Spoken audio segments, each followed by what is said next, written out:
Mec, le deuxième anime de la saison avec un protagoniste méga surpuissant qui ne sait pas qu'il est surpuissant. Alors laisse un like et abonne-toi pour la partie 2, et passons à l'anime.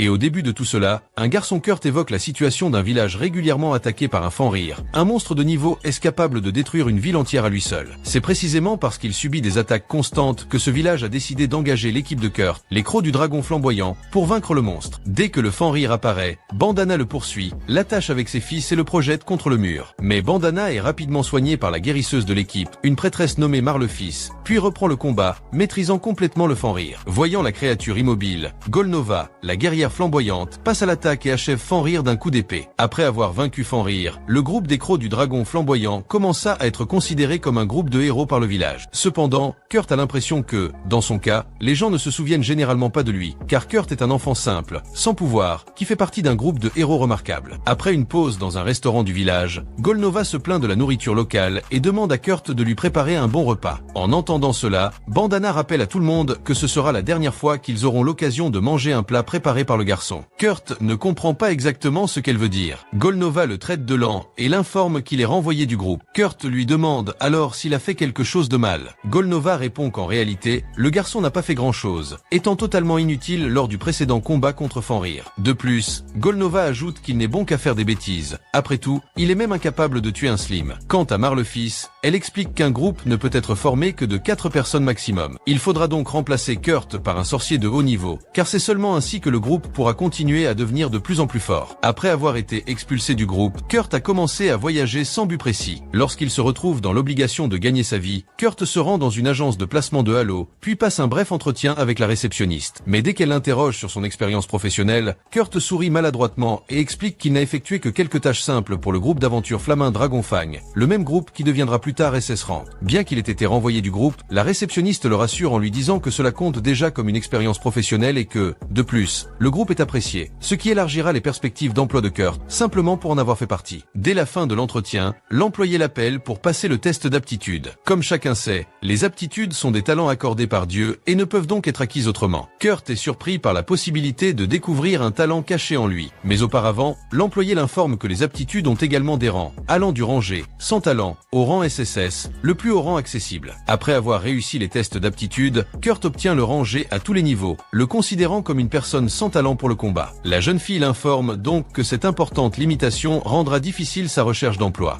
En entendant cela, le garçon tombe la tête la première sur la table. Déçu point cependant, l'employé lui rappelle qu'il pourrait encore occuper un emploi plus commercial. Après tout, elle n'a pas encore testé ses aptitudes pour des domaines comme la forge ou l'alchimie, car leur technicien est absent pour le moment et ne reviendra que dans une semaine. Cependant, Kurt lui répond qu'en réalité, il n'a presque plus d'argent et qu'il ne pouvait donc pas attendre longtemps. La jeune fille tente alors un autre test avec lui, demandant au garçon de soulever le sac de sable à côté d'eux. Ce faisant, Kurt utilise une grande partie de son mana, mais parvient finalement à soulever le sac de sable. La jeune fille lui annonce alors qu'il peut travailler comme ouvrier et lui parle d'une entreprise qui recrute. Kurt lui demande alors de lui écrire une lettre de recommandation pour qu'il puisse travailler dans cette ville. Dès son arrivée sur le chantier, Kurt se voit confier la tâche de réparer un vieux mur. Avant de partir, l'homme lui conseille de faire de son mieux. Après tout, on paie pour le travail effectué. Et si Kurt travaille peu, il gagnera proportionnellement. Ressentant toute cette pression, Kurt s'investit pleinement dans le travail. Dès son retour sur le chantier, l'employeur constate avec stupeur que le garçon a réalisé un tiers du mur en seulement 3 heures. Il demande alors comment Kurt a réussi à bétonner les parties les plus hautes. Le garçon sort alors un morceau de bois qu'il a lui-même allongé pour atteindre les parties les plus hautes et explique l'avoir utilisé pour ce travail. Le voyant si inspiré par son travail, l'employeur lui demande combien de temps il compte encore travailler. Et Kurt répond qu'il veut continuer à travailler une semaine de plus. En entendant cela, l'employeur le licencie pour la journée. Mais le lendemain, Kurt améliore encore sa productivité en terminant une partie encore plus grande du mur. À ce stade, l'employeur le licencie définitivement, prétextant qu'il n'a plus besoin de venir, car Kurt a déjà effectué une semaine de travail en seulement 2 jours. En entendant cela, Kurt insiste pour continuer à travailler. Cependant, l'employeur lui rappelle que d'autres personnes ont également besoin de ce travail. Si le garçon continue à travailler à ce rythme, il finira par accepter des emplois auprès d'autres familles pauvres qui ont besoin de cet argent. L'employeur lui suggère donc d'aller travailler dans la capitale, car dans une ville plus animée, il aura beaucoup plus de travail. Cela dit, l'employeur paie Kurt pour le reste de son travail et quitte les lieux. Le garçon en déduit que l'employeur voulait simplement se se débarrasser de lui, et c'est pourquoi il l'a flatté avant de s'enfuir, afin de lui rendre l'expulsion moins pénible. De retour à l'entreprise Halo, Kurt rencontre une jeune fille nommée Yulichia, qui se dispute avec l'un des employés, car elle veut embaucher un mineur et payer ses services en fonction de sa productivité. Et comme ils ne font pas ce genre de travail, la réceptionniste lui interdit d'embaucher les mineurs de l'entreprise. Remarquant toute cette agitation, la jeune fille qui parlait à Kurt s'approche d'eux et, après avoir entendu les conditions de l'entrepreneur, suggère à Yulichia de recruter des investisseurs pour développer la mine. Kurt, quant à lui, entend toute la conversation de loin et est prêt à travailler à la construction de la mine aux conditions de l'entrepreneur, même si elle risque de l'escroquer, car elle ne versera aucun acompte. Mais voyant que Kurt n'est qu'un garçon faible, Yulichia refuse de le faire travailler sur son chantier. Après tout, elle n'a pas confiance en l'idée de confier un travail pénible à un enfant simple, elle demande plutôt d'embaucher un nain costaud.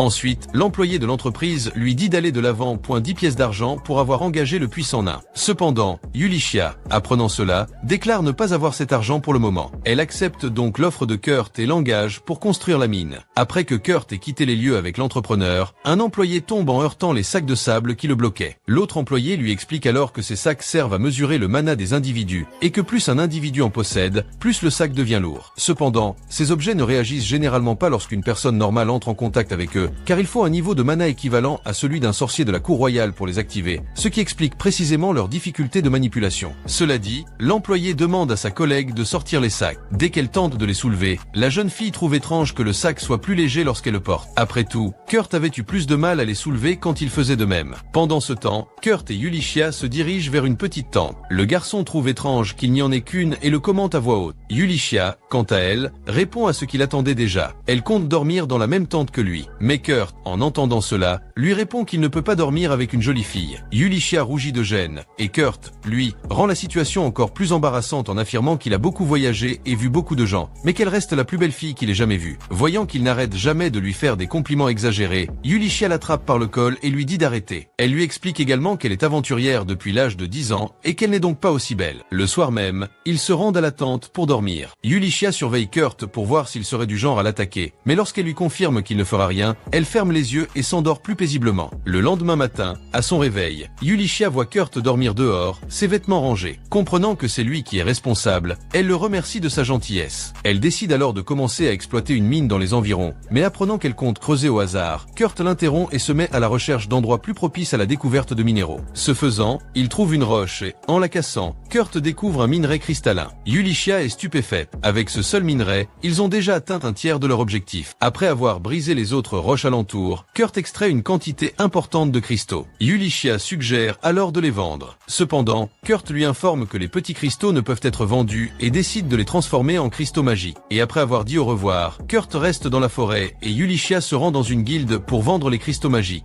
Et quand on lui a demandé par qui alors qu'elle aurait fabriqué ces cristaux magiques, elle montre simplement un blason au garde, prouvant qu'elle travaille pour la famille royale. Voyant cela, le garde s'excuse et l'autorise à vendre les cristaux magiques. Yulichia demande alors à utiliser leur pierre de téléportation pour retourner plus rapidement à la capitale royale. En se rendant dans la boutique d'une amie, Yulichia tente de vendre l'un des cristaux magiques produits par Kurt. Soudain, son amie estime le cristal à 10 pièces d'or, laissant Yulichia stupéfaite. Elle vend alors les autres cristaux magiques de Kurt, obtenant un total de 500 pièces d'or. L'ami de Yulichia lui demande alors de ne jamais vendre ses cristaux ailleurs. Après tout, aucun autre magasin ne comprendra la véritable valeur de ces cristaux magiques, hormis le fait qu'ils ne seront utilisés à aucune fin importante. En plus de cette question, son ami demande également à Yulichia de lui dire qui a produit ce cristal magique. Mais face à cette requête, Yulichia refuse d'y accéder immédiatement. Elle a besoin de l'autorisation de cet homme pour lui révéler son identité. La jeune fille lui répond alors qu'elle lui donne un ordre. Étant magicienne de la cour royale, elle a donc le même statut qu'un comte honoraire. Face à ce chantage,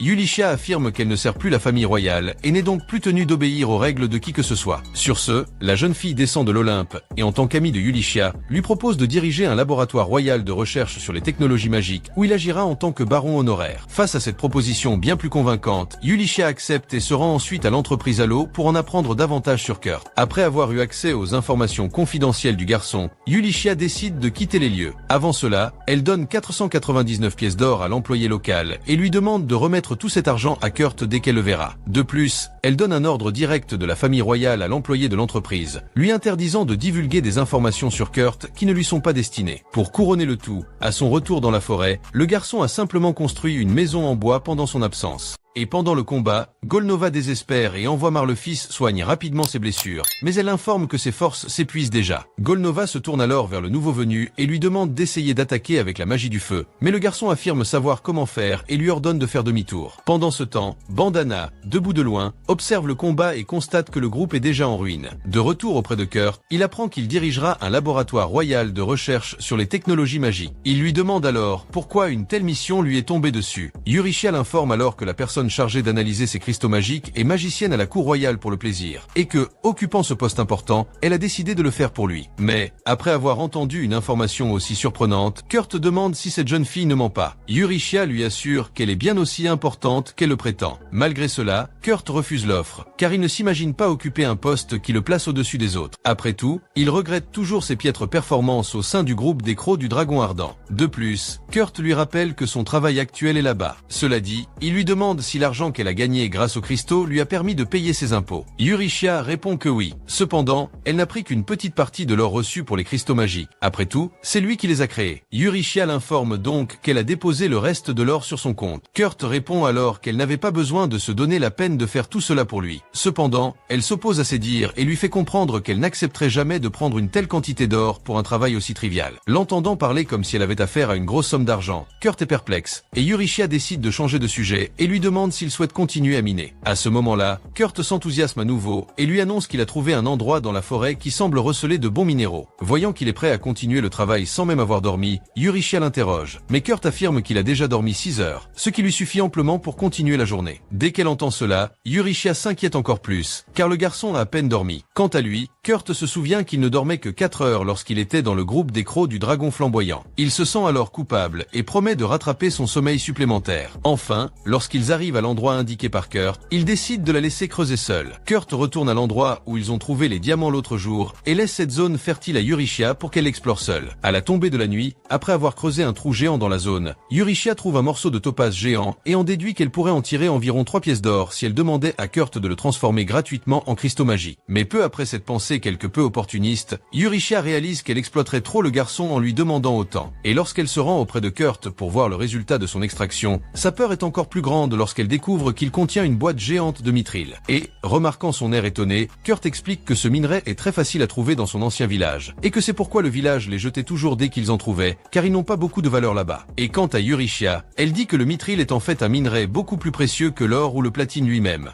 Elle est donc étonnée de voir qu'il y a un endroit au monde où il y a tellement de ce minéral qui le jette, considérant que le mithril est très difficile à trouver dans le monde entier. Tandis qu'elle rassemble ces détails dans sa tête, Yurishia demande quel minerai elle recherche, autre que du mithril. Kurt répond qu'il s'agit en réalité d'oricalque, le minerai légendaire connu sous le nom de métal des dieux. Voyant l'un de ces mineurs dans sa main, Yurishia est perplexe, car elle ignorait l'existence d'un tel minerai dans cette montagne. Kurt affirme alors qu'il est possible de l'extraire n'importe où. Cependant, Yurishia s'y oppose, persuadé qu'il est impossible de trouver de l'oricalque aussi facilement. Kurt explique qu'en creusant 7 km dans le sol, il devient de plus en plus facile de trouver ce minerai. En entendant cela, Yurishia se souvient qu'il n'était là que depuis une demi-journée. Elle est donc surprise de voir qu'il a réussi à creuser 7 km en si peu de temps et à remonter à la surface. Mais peu après, elle se souvient qu'il s'agit de Kurt et que pour lui, presque rien n'est impossible. Elle lui demande où est le trou de 7 km qu'il a creusé, mais Kurt lui répond qu'il l'a déjà comblé en seulement 8 heures. Soudain, le soleil se met à briller d'une autre direction. Yurishia regarde sur le côté et remarque qu'il a traversé la montagne, créant un tunnel reliant Samaela à la ville de Tekon. De retour de la mine, Kurt rencontre Bandana, qui lui apprend qu'elle ne fait plus partie des Crocs du Dragon Flamboyant. Elle se souvient du jour où Golnova a quitté un restaurant et a tout cassé, provoquant un énorme émoi parce qu'elle n'aimait pas la nourriture. Et comme Kurt lui manquait, il demanda à Bandana de le ramener, même de force. Bandana prit alors la pierre de téléportation de Golnova, affirmant qu'elle en aurait besoin. Cependant, elle n'avait plus l'intention de rejoindre le groupe, surtout après avoir vu Golnova acculé par les gardes qui pourraient bien l'arrêter pour la confusion qu'il avait semée au restaurant. En apprenant que Bandana a également été renvoyé, Kurt réalise qu'il n'y a aucune chance qu'il revienne un jour dans le groupe. Mais Bandana lui demande alors pourquoi il tient tant à ce groupe. Kurt lui rappelle alors qu'il est très reconnaissant envers Golnova de l'avoir accueilli. Bandana se souvient alors qu'une amie qui possède un studio a besoin d'employés, alors elle suggère à Kurt de l'aider. Et même s'il ne se croit pas très utile, Kurt décide d'y aller. Quant à Bandana, elle se tient en retrait, un sourire malicieux aux lèvres, et dit qu'être l'apprenti l'apprenti de la grande sage ne sera pas une tâche facile pour lui. Elle explique ensuite que les ateliers sont des installations qui produisent et vendent principalement des médicaments, des épées magiques, des appareils magiques, entre autres. Quant au chef d'atelier, il est connu sous le nom de maître d'atelier, et bénéficie donc d'une autorité particulière concernant le développement et la distribution des articles. De plus, ces ateliers sont respectés et traités comme des vicomtes, en raison de leur importance capitale pour la nation. Et, revenant à Kurt, il se dirige vers l'atelier avec enthousiasme. Après tout, il ignorait l'existence d'un maître d'atelier dans cette ville. Dès son arrivée, il consulte la carte et se demande s'il est au bon endroit, car il semble que ce soit la maison d'une personne ordinaire. Kurt jette alors un coup d'œil à une pancarte à côté et voit le nom « Atelier d'Ophélie », ce qui confirme qu'il est au bon endroit. Dès qu'il sonne, Kurt est accueilli par une très jeune fille, qui le pousse à se demander s'il s'agit bien de la maîtresse de l'atelier.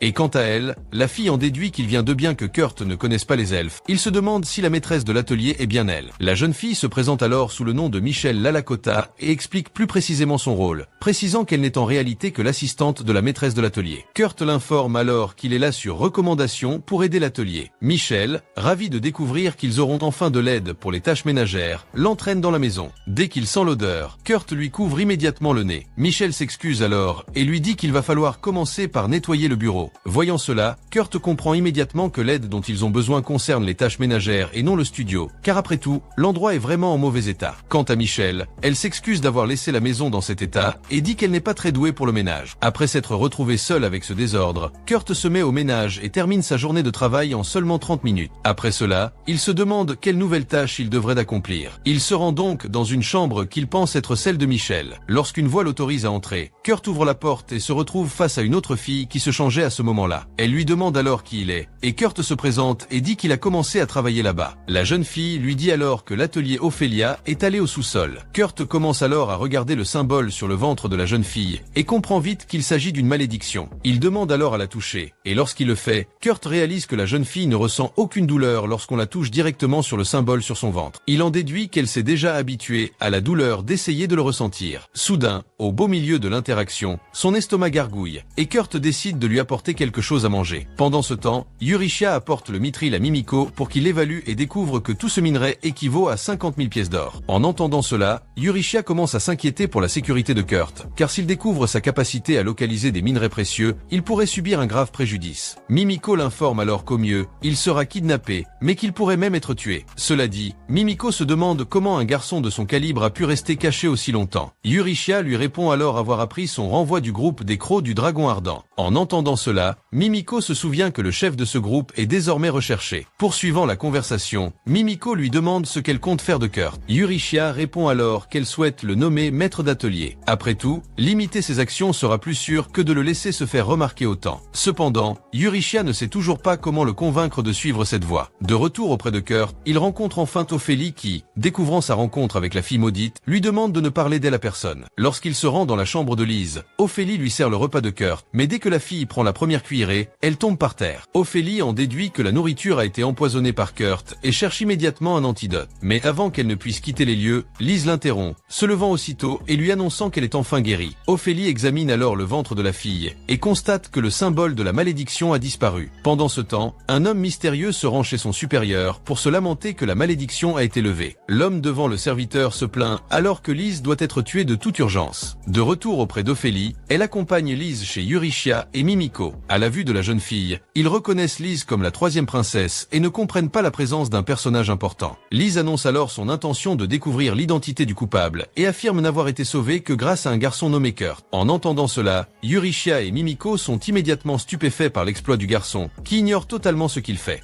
Et en entendant que la bouillie préparée par Kurt était capable de détruire le après la malédiction lancée sur la princesse, Eurychia est stupéfaite et se demande si le garçon a accompli d'autres exploits depuis leur séparation. Quant au coupable de l'empoisonnement de la princesse, Mimiko en déduit qu'il s'agit d'un mage doté de relations importantes, ce qui lui permet de falsifier les protections du palais royal. Fort de ces éléments, Mimiko identifie 3 suspects, dont Sanova Riskatz, le premier général des forces expéditionnaires royales. Le deuxième suspect est Tristan Menolf, l'évêque de l'église polonaise, et le troisième, Isadora Arkmama, la troisième reine de Sa Majesté royale. Après avoir dit tout cela, Ophélie informe tout le monde que Tristan aurait pu utiliser ses disciples pour altérer les protections de la chambre de Lise. De plus, la princesse rappelle que Tristan a libre accès au palais royal et qu'elle est donc l'une des personnes susceptibles de l'avoir maudite. Cependant, Lise se demande si Sanova aurait également cet accès. Eurychia l'informe que Sanova a également des liens avec la guilde des voleurs, experts dans le recueil d'informations, et qu'il pourrait donc avoir des membres de leur équipe à l'intérieur du palais royal. Et comme ils ont de nombreux suspects, Ophélie dit qu'ils auront du mal à identifier le coupable avec précision, du moins pour l'instant. Cela dit, elle suggère de tendre un piège pour trouver le véritable coupable. Puis Ophélie rappelle à tous que Lise a déjà 15 ans, ce qui fait d'elle une adulte dans ce royaume. Or, selon la coutume du royaume, elle doit quitter le palais pour s'entraîner pendant un an. Ophélie suggère donc de créer un atelier fictif avec un maître d'atelier de façade et d'y laisser Lise s'entraîner pendant cette année. Ce faisant, Ophélie pense que le coupable cherchera certainement à recueillir des informations sur le maître d'atelier et qu'à mesure qu'il cherchera à en savoir plus sur lui, il profitera de chaque démarche du suspect pour en apprendre davantage sur lui. Mais avant de mettre le plan à exécution, Ophélie annonce qu'elles devront préparer un exploit pour que le maître d'atelier fictif soit reconnu comme tel. Eurychia laisse alors un cristal magique exposé dans sa main, affirmant que c'est largement suffisant pour faire croire à un véritable maître d'atelier. En examinant le cristal, Ophélie est impressionnée par la qualité du produit et demande où elle s'est procuré un tel cristal. Eurychia surprend encore plus les filles en révélant que Kurt est à l'origine de la création de ce cristal. Pendant ce temps, Kurt se rend à l'atelier des elfes, mais la porte est fermée. Michel s'approche alors de lui et lui explique qu'après avoir vu Kurt la veille, son maître est simplement parti quelque part, sans préciser où il allait. En quittant les lieux, Kurt se retrouve sans nouvelle tâche à accomplir et se demande s'il a fait une erreur. Mais, entendant son estomac gargouiller, Kurt décide de laisser cette question de côté pour le moment et d'aller simplement acheter quelque chose à manger. Déjà au restaurant, il entend un groupe d'aventuriers se disputer. Leur porteur est blessé et ne peut participer temporairement aux missions. Sur ce, la jeune fille suggère qu'ils travaillent seuls tous les trois. Cependant, un autre membre du groupe lui rappelle qu'ils seront sans défense face aux attaques ennemies pendant qu'ils porteront la charge. Cependant, la jeune fille maintient son idée et affirme qu'ils n'ont pas le temps de chercher un nouveau porteur pour le moment. En entendant cela, Kurt décide d'approcher le groupe et de proposer son aide. Il affirme que, même s'il est très mauvais au combat, il est au moins excellent comme porteur. Mais dès qu'elle le voit, la jeune fille commence à le mépriser, le considérant comme un enfant. Cependant, l'autre membre du groupe la réprimande, affirmant qu'ils ont le même âge.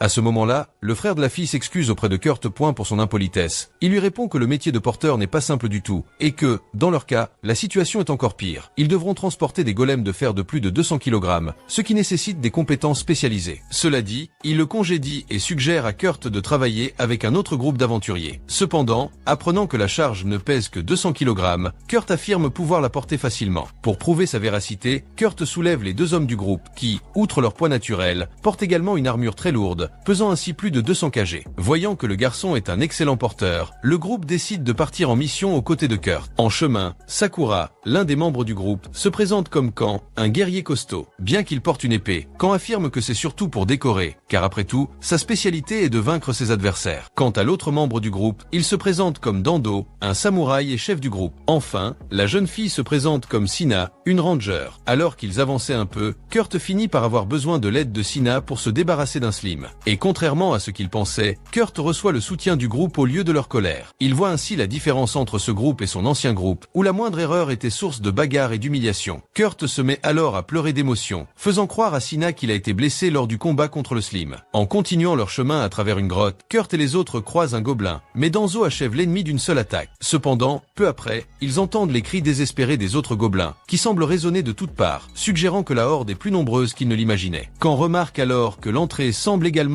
infesté de gobelins. Sina demande alors ce qu'ils doivent faire, et Danzo répond froidement qu'ils doivent se préparer au combat difficile qui les attend. En entendant cela, Sina commence déjà à désespérer, car ils n'auront aucune chance face à tous ces gobelins. Kurt, quant à lui, trouve un passage secret dans l'un des murs et entre précipitamment. Sina fait de même, mais ferme la porte, laissant Danzo et Kan dehors. Kan explique alors à Kurt que trouver une issue face aux gobelins n'est pas chose facile. Il envoie donc Kurt en avant tandis qu'il reste en arrière pour combattre. Mais en entendant cela, Kurt refuse de s'enfuir et les laisse combattre seul. Il demande plutôt à se battre à leur côté. Sina lui rappelle alors qu'il est incapable de vaincre un slim, et qu'il ne ferait donc que les gêner dans le combat contre les gobelins. Kan, après avoir entendu cette dispute, leur ordonne d'arrêter le combat. Danzo, quant à lui, demande à Kan s'il regrette de s'être sacrifié pour sauver Sina. Kan lui répond qu'il le regretterait toujours, car mourir pour protéger sa sœur est le plus grand honneur qu'un frère aîné puisse recevoir. Danzo le comprend, car mourir sans honte est la plus grande fierté d'un guerrier. Kan lui rappelle également qu'il n'y a pas de regret lorsqu'on se bat pour assurer assurer la survie de ses amis. En entendant qu'on le traitait comme un ami, Kurt est ému, mais aussi triste, car il ne peut rien faire pour les aider. Sina le rassure en lui disant que son frère et Danzo survivront aux gobelins. Elle illumine ensuite la pièce et appelle Kurt. Mais à peine a-t-elle fait quelques pas vers la sortie que Sina est surprise par un golem de fer et tombe au sol sans réagir. Pendant ce temps, Yurishia et Liz se rendent à l'auberge où Kurt devrait se trouver, mais lorsqu'elles arrivent à sa chambre et ne le trouvent pas,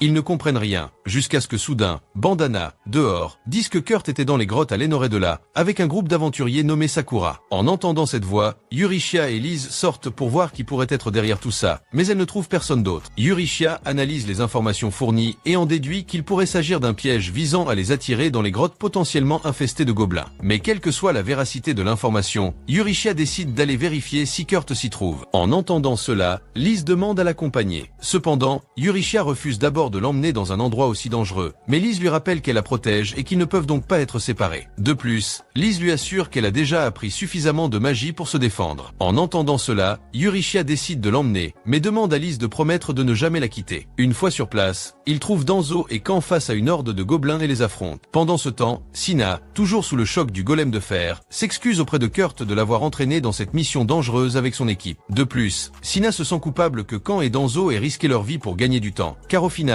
ils ne pourront rien faire pour sortir vivants de cette grotte. Mais la voyant si effrayée, Kurt la rassure en lui disant qu'il s'occupera des dragons pour qu'ils puissent s'échapper. Kurt élimine alors tous les dragons en une fraction de seconde, laissant Sina complètement sous le choc. Cependant, Kurt l'informe qu'il est déjà habitué à extraire des golems de fer. Soudain, Yurishia et Liz entrent dans la pièce et se demandent ce qui s'y passe. Sina informe alors que Kurt a achevé les dragons golems d'un seul coup, parlant même de minage. En suivant Kurt, Yurishia le rassure au sujet de Danzo et Kan, affirmant qu'ils sont vivants et que, bien que blessés, leurs vies ne sont plus en danger. Alors qu'il se dirige vers les autres membres de l'équipe, Yurishia entend Danzo et Kan la remercier, qui reconnaissent l'aide précieuse qu'elle leur a apportée. Cependant, Yurishia affirme n'avoir rien fait de mal, et au lieu d'en discuter, se concentre sur l'atelier qu'ils sont sur le point de créer. Elle annonce qu'elle y travaillera comme aventurière en chef. Elle demande donc à Kurt de travailler à ses côtés. Bien que l'offre soit intéressante, Kurt hésite à l'accepter, car il travaille actuellement avec le groupe Sakura. Kan lui suggère cependant d'accepter l'offre, et lui dit de ne pas s'inquiéter pour le groupe Sakura. Yurishia, quant à elle, affirme que l'atelier aura besoin de main-d'œuvre aventurière, puisqu'il vient d'ouvrir. Elle demande donc au groupe Sakura de travailler également à l'atelier. Le lendemain, Mimiko est convoquée pour tester les compétences de Kurt, et à la fin, elle atteste qu'il a un rang SSS dans tous les domaines. Cependant, elle le trompe, en disant qu'il n'est qu'un rang B standard. Mais à la fin, Mimiko révèle à Yurishia que le garçon a un pouvoir magique latent bien plus grand que le sien. Et précisément pour cette raison, Mimiko dit qu'il a eu de la chance d'avoir été correctement évalué par elle. Après tout, si on découvrait qu'il est un rang SSS, Kurt pourrait avoir de sérieux problèmes. Et quant à la réceptionniste locale, elle finit par entendre toute la conversation, mais se bouche les oreilles, faisant semblant de n'avoir rien entendu. Et pendant le voyage, Kurt est étonné de la vitesse qu'en Yurishia. Elle commente un peu plus la ville frontalière où ils se rendent, précisant que cet endroit était autrefois une base militaire à la frontière du pays des démons. Poursuivant son explication, Liz précise que cette ville continue de recevoir l'aide de l'Alliance, même si elle n'a pas de vice-roi désigné. Pendant ce temps, Kan change de sujet pour en savoir plus sur le maître d'atelier qu'ils vont visiter, et Yurishia, quelque peu gêné, répond simplement que c'est un maître d'atelier très honorable. Et puis, en s'approchant des remparts de la ville, Kurt se souvient qu'il a travaillé à leur réparation, et se souvenir qu'il a été renvoyé après 3 jours de travail le déprime un peu. Mais lorsqu'il constate que les murs n'ont pas été terminés depuis son départ, Kurt en déduit qu'il les répare différemment. Et lorsqu'ils arrivent à l'espace vide où sera installé leur atelier, tout le monde est stupéfait par la taille de l'endroit. Après tout, cela ressemble plus à un terrain abandonné qu'à autre chose. Waouh! Kan demande ce qu'ils devraient faire, et Yurishia répond qu'ils devront attendre à l'auberge que le studio soit enfin terminé. Cela dit, elle se tourne vers Kurt et lui demande s'il est capable de construire le studio seul. À cette question, tout le monde est effrayé à l'idée que le garçon puisse faire tout cela seul. Et Kurt, lui, répond qu'il sera impossible de faire tout ça en une seule journée. En fait, il peut tout terminer en 3 jours. Alors Yurishia le laisse construire le studio dans le temps qu'il veut, même si cela prend plus de temps que prévu, et elle est également disposée à fournir plus de matériaux s'il en a besoin. Kurt note donc les éléments les plus importants sur un morceau de papier et le lui donne. Après avoir reçu la demande de matériaux de Kurt, Yurishia convoque tout le monde à l'auberge, car il faut maintenant laisser Kurt travailler plus confortablement sur le projet. À un autre moment, Yurishia rencontre tous les aventuriers. Sina leur révèle alors que ces golems dragons de fer ont été vaincus par Kurt seul, car il avait affirmé être habitué à extraire ce type de monstre. Après avoir dit tout cela, Sin demande qui est exactement ce garçon. Yurishia décide alors de commencer par parler d'elle et de Liz. Dans ce cas, Yurishia dit qu'elle était une aventurière au service direct de la famille royale, tandis que Liz se présente comme la 3e princesse du royaume. En entendant cela, Kan se lève aussitôt, l'air étonné. Quant à Liz, elle informe qu'elle cache actuellement sa véritable identité et recommande donc à tous de l'appeler Liz afin de ne pas éveiller les soupçons. En entendant tout cela, Sina demande si Kurt est lui aussi un membre de la famille royale, vu son talent. Eurychia répond qu'en réalité, il n'est pas de la famille royale, car ils ignorent qui il est. La seule chose qu'ils savent, c'est que ses compétences au combat sont toutes de rangée, tandis que toutes celles qui ne sont pas liées au combat sont de rang SSS. Et bien qu'il soit une rareté, Eurychia dit que Kurt n'a aucune idée de tout ce pouvoir qu'il possède. Après tout, ils lui ont tout caché, et on dit qu'au mieux, Kurt n'est qu'un rang C ou B.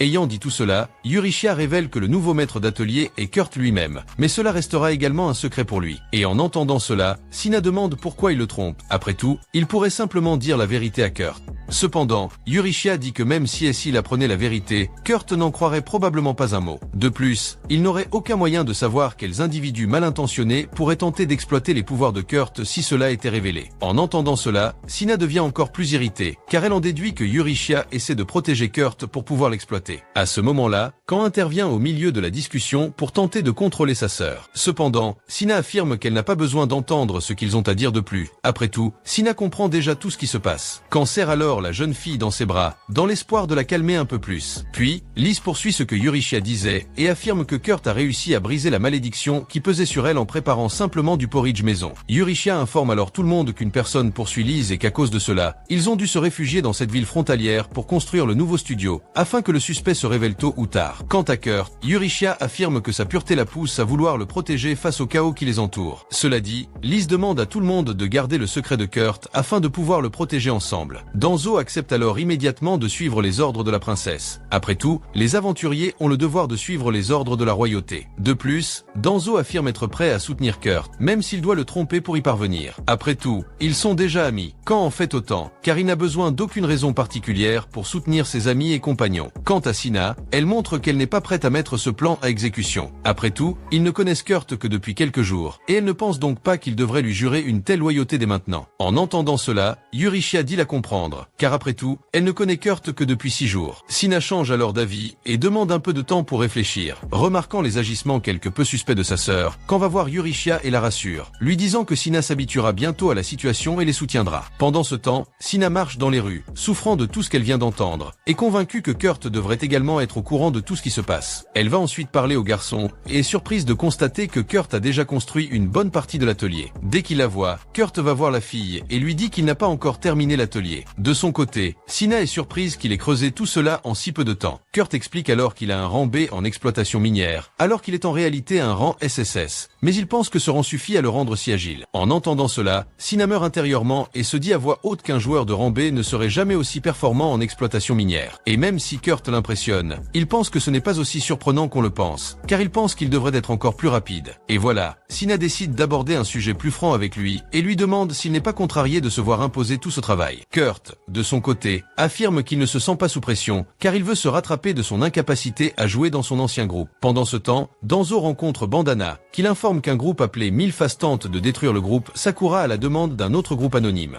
qui à son tour veut la tête de Sakura pour avoir pris un travail qui leur appartenait. Et à cause de ce ressentiment absurde, ils veulent mettre fin au groupe Sakura. Après avoir entendu tous les détails transmis par Bandana, Danzo se rend dans un bar où il rencontre Bibinok, l'un des membres du groupe aux 1000 visages. Dès qu'il est découvert, le type prend la fuite pour échapper à Danzo, mais il finit par être rattrapé. Danzo lui ordonne alors de rester loin de ses amis, mais le laisse en vie. Quant à Bandana, elle reste cachée, observant les actions de Danzo et affirme qu'il aurait dû achever la cible avant de devenir un problème à l'avenir. Soudain, Bandana remarque la présence de Marlefils, et comme on lui a conseillé de rester loin de cette personne, elle décide de partir pour la ville natale de Kurt. Et voilà, 3 jours plus tard, tout le monde se rend au studio et est surpris de voir l'endroit luxueux que Kurt a réussi à construire en si peu de temps. Quant au garçon, il emmène tout le monde visiter l'intérieur du manoir, et à la fin, demande à Eurychia quand l'atelier Mester arrivera. Elle change de sujet et explique qu'il est apparemment très en retard, ce qui explique son arrivée retardée. Après avoir découvert que Kurt dormirait dans une partie peu noble du manoir, tout le monde lui demande de dormir dans une des chambres. Cependant, il faudra 2 heures pour le convaincre, et on lui demande de rester dans cette chambre jusqu'à l'arrivée de l'atelier Mester. Il accepte ensuite de dormir dans la chambre en tant que gardien, mais précise qu'il partira dès l'arrivée du maître d'atelier. Eurychia, quant à elle, lui demande s'il pourrait placer une barrière anti-malédiction autour du manoir. À cette demande, Kurt répond que c'est un peu difficile à réaliser, et Eurychia précise qu'elle devra utiliser les talismans anti-malédiction reçus de Mimiko. Alors qu'elle distribuait les talismans dans la maison, elle arriva dans la chambre de Liz, la pièce la plus importante importante à protéger. Soudain, Lise sortit en criant le nom de Kurt et en disant qu'elle l'attendait. En entendant cela, Eurychia lui demanda ce qu'elle attendait exactement. Et Lise répondit qu'elle était prête à prendre le garçon dans son lit. Et lorsqu'elle la remarque en train de dire toutes ces obscénités, Eurychia est choquée et se met à parler fort. Lise lui demande alors de se contrôler un peu pour éviter de réveiller les autres. Au cours de la conversation, Lise taquine Eurychia, devinant qu'elle est jalouse à l'idée que Kurt puisse aller dans sa chambre. Cependant, Eurychia se contente de lui dire de traiter Kurt comme le garçon pur et innocent qu'il est. Eh bien, le lendemain, Lise va voir Kurt avec des vêtements plus légers, ce qui laisse Eurychia à nouveau sous le choc. Elle demande alors à la princesse d'arrêter de porter des vêtements aussi insolents. Quant à Kurt, il dit qu'il a lui aussi trouvé ses vêtements étranges au début, mais qu'il a fini par les ignorer après que Lise lui a dit que c'était ses vêtements décontractés. Et après que tout le monde se soit assis pour manger, Eurychia remarque que Kurt a disparu, puis le poursuit et découvre que le garçon effaçait les symboles des talismans anti-malédiction qu'elle avait placés sur les murs, car il croit que ces choses ne sont que d'étranges gribouillis.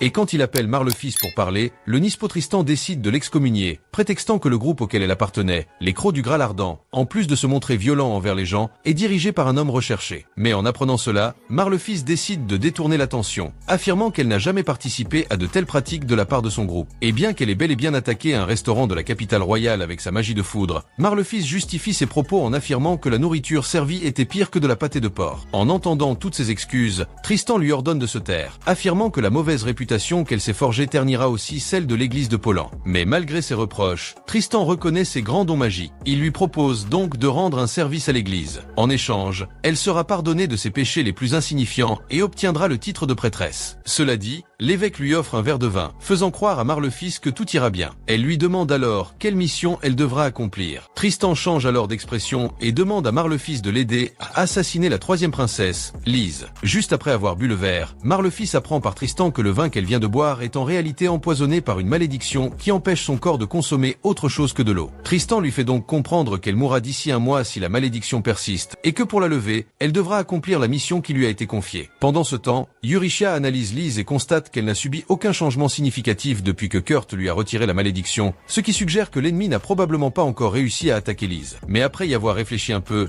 Eurychia en déduit que la nourriture de Kurt a peut-être neutralisé les nouvelles malédictions que l'ennemi tentait d'infliger à Lise. Quoi qu'il arrive, Eurychia fait comprendre que Mimiko a déjà établi ses toiles dans la ville, donc si l'ennemi fait quoi que ce soit, il en sera certainement informé. Pendant ce temps, Lise reste calme face au danger et discute avec Kurt des gâteaux de riz qu'il prépare, lui demandant de les lui refaire au cas où elle serait maudite par l'ennemi. En entendant cela, Kurt la remercie pour ses compliments sur sa cuisine, mais la rassure sur les malédictions à venir. Eurychia lui demande alors pourquoi il en est si sûr. Après tout, Kurt lui-même avait dit qu'il serait très difficile de créer une barrière contre les malédictions. Kurt confirme alors les dires de Eurychia et avoue qu'il est incapable de créer des barrières contre les malédictions. Cependant, le manoir qu'il a construit sert déjà de barrière réfléchissante. Il ne peut donc pas en créer une autre, car cela serait inutile. Pendant qu'ils discutent, l'un des hommes envoyés pour maudire Lise tente de la frapper avec son sort, mais sa magie est instantanément repoussée. Et de plus, il se met à briller de nulle part, effet secondaire de son attaque. Pendant ce temps, le général Alred se tient au sommet du château, lorsque soudain, Générique s'approche de lui et déduit que quelque chose ne va pas, car le brouillard dans le château est plus dense que d'habitude. En entendant cela, Alred avoue qu'il ressent lui aussi un mauvais pressentiment. Et quant à Générique, il commente les travaux de réparation du mur auxquels Alred a participé, et dit qu'il ne s'attendait pas à le voir s'occuper de telles choses.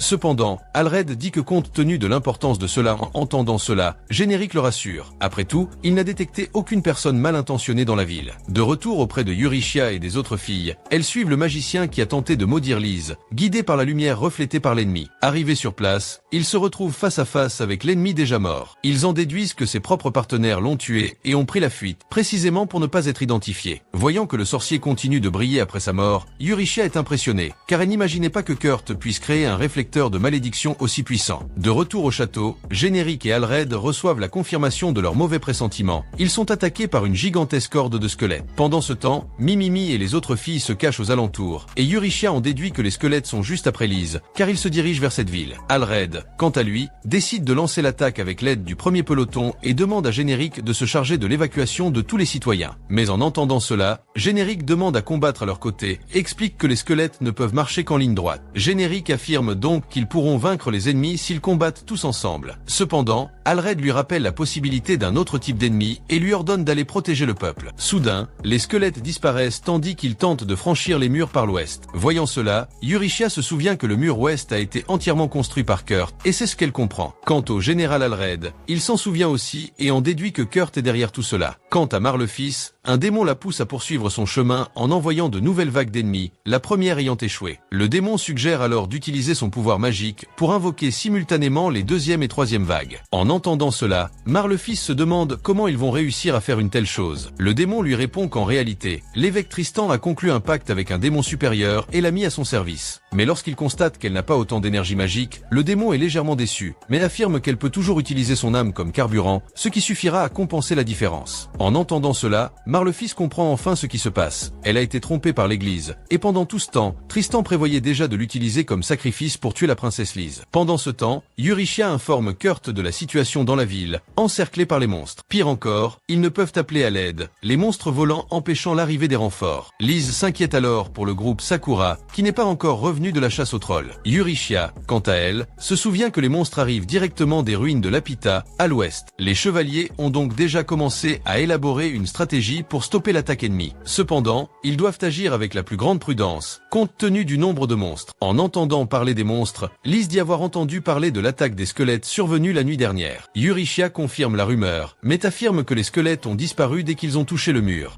presque comme s'ils étaient purifiés. Et remarquant sa surprise, Kurt affirme que c'est en fait un phénomène courant dans leur village. Soudain, au milieu de la conversation, Eurychia a l'idée de nettoyer les ruines à l'ouest et demande à Lise et Kurt de rester sur place pendant qu'elle s'en occupe. En entendant cela, Kurt refuse d'abord de rester les bras croisés et demande à l'accompagner. Cependant, se rappelant son incapacité à se battre, il décide de rester au manoir pour protéger Lise de tout mal qui pourrait la tourmenter. En se dirigeant vers la salle stratégique des chevaliers, Eurychia est accueillie par le général Alred, surpris de la revoir après si longtemps. Lorsqu'il remarque deux autres filles avec elle, Alred leur demande qui elles sont. Eurychia se présente alors comme la troisième magicienne de la cour royale et Ophélie comme maître d'atelier. Dès qu'ils entendent parler de la fonction d'Ophélie, Alred et Générique la reconnaissent immédiatement. Après tout, c'est elle qui a formé la troisième princesse, Lise. En parlant de la princesse, Eurychia révèle qu'elle se trouve dans cette ville, et Alred se met alors en route pour envoyer des soldats au service de la princesse. Mais le voyant si agité, Mimiko le rassure en lui disant que son équipe de renseignement veille déjà à la sécurité de la princesse. Après ce bref dialogue introductif, Eurychia va droit au but et lui demande, ainsi qu'à ses hommes, de servir d'appât pour attirer l'attention des monstres, car en attendant, elle se rendra dans les ruines à l'ouest pour éliminer la source de ces monstres. En entendant cela, Alred affirme qu'elle ne pourra pas accomplir une telle tâche seule. Mimiko lui demande cependant de rester calme. Après tout, il possède une arme secrète qui les aidera pendant la mission. Mais en regardant sa main, Alred ne voit qu'un simple cristal magique et ne comprend pas où ils veulent l'utiliser. Ophélie assure alors que l'équipement sera efficace et parvient ainsi à convaincre Alred de leur accorder sa confiance. Cependant, il demande à les accompagner en mission et affirme que Générique dirigera l'escouade de l'heure à sa place. Bien que Générique n'adhère pas immédiatement à cette stratégie, il décide finalement de suivre le plan d'Alred. Alors qu'ils boivent un verre d'eau avant de se dire au revoir, Générique, plein de confiance, annonce que ce sera le verre à plus tard, car il leur garantit qu'ils seront tous les deux en vie à la fin de la mission. Et voilà, lorsqu'ils atteignent la première vague de squelettes, Eurychia sort un cristal magique de son sac et le lance vers les ennemis, provoquant un puissant éclair dans la zone. Dès que l'éclair s'estompe, les squelettes disparaissent avec la lumière. Pendant ce temps, Kurt décide de forger une épée, mais à la fin du processus, il est déçu du résultat. Lise va alors le voir pour l'inviter à dîner. Lorsqu'elle le voit brandir une épée sortie de nulle part, elle lui demande s'il est celui qui l'a fabriquée. Kurt accepte et laisse l'épée à Lise, ne la considérant pas comme un outil très utile. Lorsqu'il la remarque sourire avec ce cadeau peu intéressant, Kurt en déduit qu'elle ne sourit que pour lui faire plaisir, et se demande alors s'il doit continuer à faire semblant d'ignorer ses véritables sentiments. Après avoir réfléchi un peu, il décide d'avouer et demande si quelqu'un essaie de la tuer. Lise confirme et change aussitôt d'expression, car elle a le sentiment de causer des problèmes à Eurychia. Après tout, elle se bat uniquement pour protéger Lise de cet individu qui tente de lui ôter la vie. Quant à Kurt, il se souvient des fois où il a vu des gens griffonner sur les murs de la ville et remarque que les ruines sont l'endroit idéal pour ce genre de personnes. Il en déduit donc que Eurychia s'y rend pour nettoyer les dégâts causés par un gribouilleur agaçant, que Kurt appelle Rabisquet dans son esprit. Puis, il commence à se lamenter de ne pas avoir assez de puissance de combat pour aider Eurychia. En entendant cela, Lise avoue qu'elle partage son sentiment, car elle aimerait bien attraper son harceleur en personne. Kurt, constatant qu'elle partage son sentiment, suggère qu'ils partent seuls aider Eurychia à nettoyer les ruines occidentales.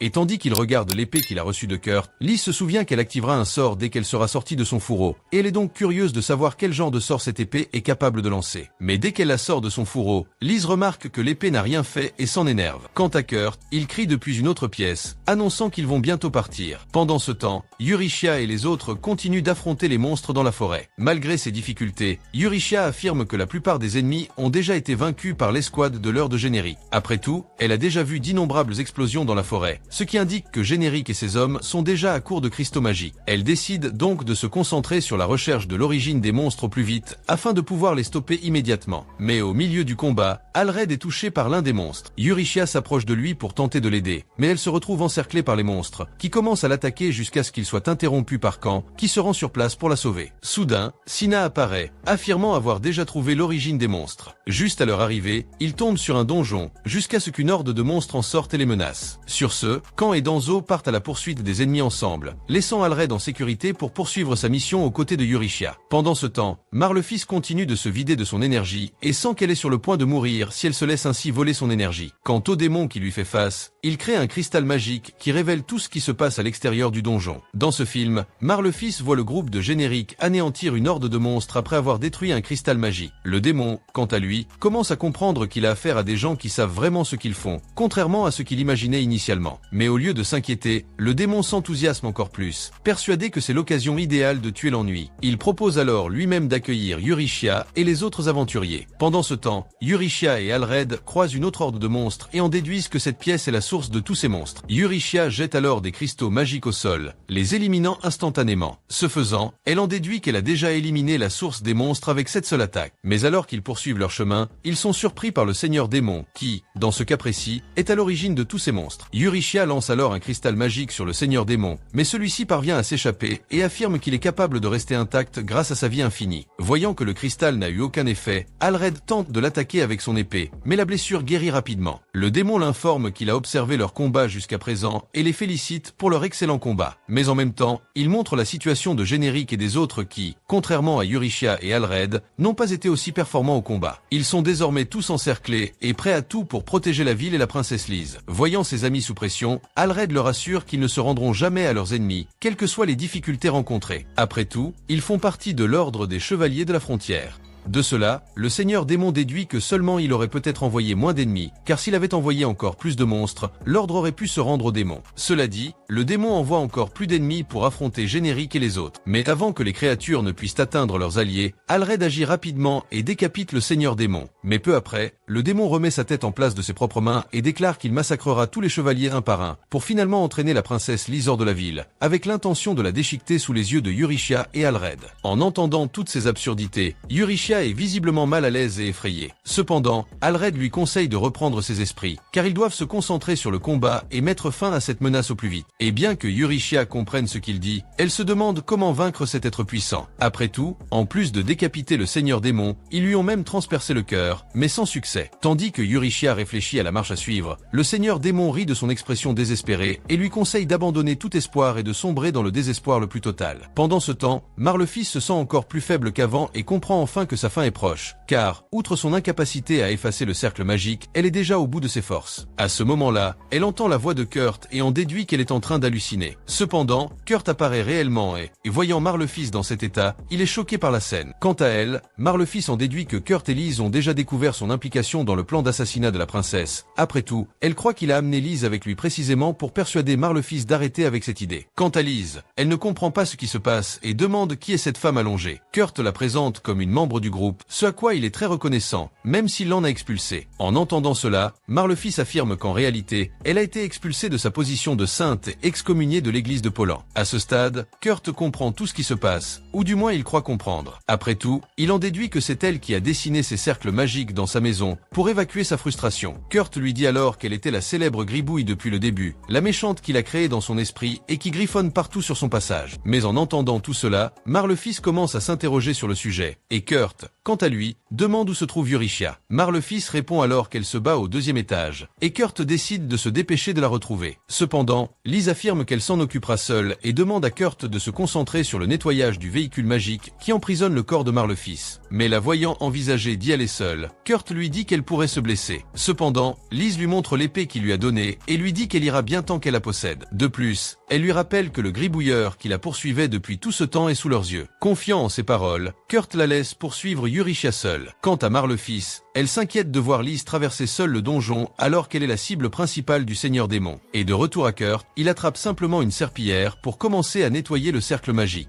À ce moment-là, Marle-Fils le traite d'idiot, car il pensait que cela ne suffirait pas à nettoyer un cercle magique aussi puissant. Mais dès que Kurt commence à effacer les gribouillis, ils disparaissent lentement, ce qui impressionne Marle-Fils. Pendant ce temps, le Seigneur Démon sent que son cercle magique est brisé et se demande ce qui se passe. Eurychia remarque alors que la blessure infligée au Seigneur Démon n'est pas guérie, ce qui signifie qu'il s'est maintenu debout grâce à l'énergie de Marle-Fils pendant tout ce temps, mais que, maintenant qu'il ne l'a plus, il redevient vulnérable. Soudain, Liz retrouve Eurychia, mais elle est bientôt frappée par le Seigneur Démon. Ce dernier se met à rire méchamment et traite la princesse d'idiote, car elle aurait pu survivre si elle n'avait pas été mêlée à cette histoire. Mais, le voyant convaincu, Liz réapparaît dans un autre coin de la pièce, prouvant que l'autre Liz n'était qu'une illusion. Elle explique alors que son épée magique, forgée par Kurt, est à l'origine de cette puissante illusion, capable de tromper même un Seigneur Démon. Après avoir dit tout cela, Liz se dirige vers le cristal magique au sol et le brise, achevant le démon sur le coup. À ce moment, Marle-Fils et Kurt entendent un cri, et ils pensent qu'il s'agit du Seigneur Démon. Quant aux monstres qui encerclaient Générique et les autres, ils disparaissent après la défaite de leur chef par la princesse Liz. De retour auprès de Eurychia, elle reproche à Liz d'avoir couru tout ce danger. Cependant, la jeune fille lui répond qu'elle doit faire quelque chose pour l'aider, car elle en avait assez de se cacher tout le temps. Après avoir tout expliqué, Liz s'excuse d'avoir effrayé tout le monde. Cependant, Eurychia lui répond qu'elle n'a pas besoin de s'excuser, car sans son aide, tout le monde serait déjà mort. Alred s'agenouille alors et la remercie pour son aide. Mais constatant leurs blessures, Liz affirme qu'ils étaient les véritables héros. Elle les remercie alors d'avoir enduré l'affrontement aussi longtemps qu'il le pouvait, puis promet une récompense pour avoir sauvé la ville et sa vie. Alred répond alors qu'il se contentera d'une tournée pour trinquer avec ses amis après la mission. Pendant ce temps, Marle-Fils est plus à l'aise avec le cercle magique brisé. Cependant, elle remarque que la malédiction qui la rend affamée est toujours présente dans son corps. Elle croit donc qu'elle en mourra bientôt. Kurt lui tend des gâteaux de riz, et bien que sachant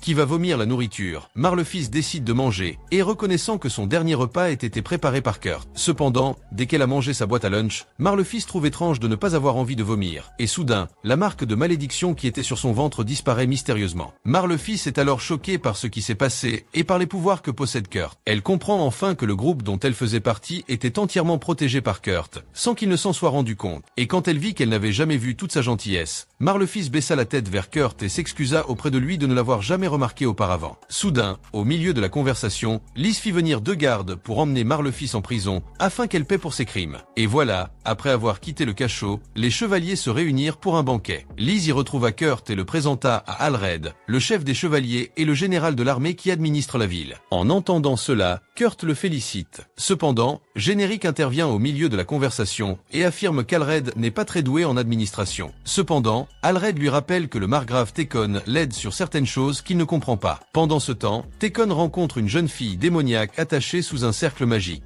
Et dans un souvenir de son passé, Kurt marche à travers la ville, jusqu'à ce qu'il tombe sur une fille en particulier, dans laquelle il réalise que c'est style parle de la fille d'un marchand ambulant qu'il connaît. Kurt engage alors la conversation avec elle, la complimentant sur ses cornes. Cependant, elle reste silencieuse, se contentant d'écouter ce qu'il dit. Voyant qu'elle l'ignore, Kurt commence à se sentir triste. La fille décide alors de dire quelque chose. En l'occurrence, elle explique que son père lui a ordonné de ne parler à personne du village d'Ast, car elle trouve les gens étranges. En entendant cela, Kurt insiste pour parler à la fille, jusqu'à ce qu'elle cède et dise soudain s'appeler Hildegarde. Finalement, ils partent ensemble dans la forêt à la recherche d'une fleur aux couleurs de l'arc-en-ciel. Mais en chemin, Hildegarde mange d'étranges fruits et tombe à terre, nauséeuse. Kurt va alors la voir et découvre que la fille a mangé des bailles violettes, qui sont des fruits vénéneux de la forêt. Dans ce livre, Kurt prépare un remède avec des fleurs trouvées à proximité. Mais comme il ne parvient pas à la convaincre de le prendre, il le lui met dans la bouche et le lui donne avec un baiser. De retour au présent, Kurt est réveillé par Eurychia et découvre qu'il rêvait d'un événement